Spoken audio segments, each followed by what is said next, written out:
నమస్కారం. ఘంటారావానికి స్వాగతం. ప్రధానాంశాలు. ఎస్ జానకి అస్తమయంతో మోగబోయిన అభిమాన లోకం. సంగీత ప్రపంచానికి లోటని ప్రముఖుల సంతాపం.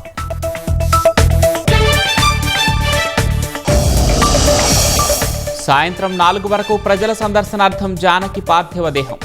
మైసూరు మహారాజా కాలేజీ మైదానానికి తరలివస్తున్న అభిమానులు. వియత్నాం ప్రమాదంలో మరో 2 పరిస్థితి విషమం. సీఎం ఆదేశాలతో బాధితులను స్వస్థలాలకు తరలించే చర్యలు.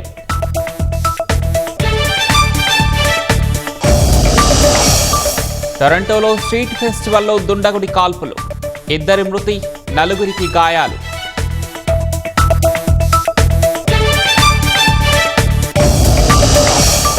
ఇరాన్ తీర ప్రాంతాలపై క్షిపణులు, బాంబుల వర్షం. అమెరికా సైనిక స్థావరాలపై టెహ్రాన్ ప్రతిదాడులు.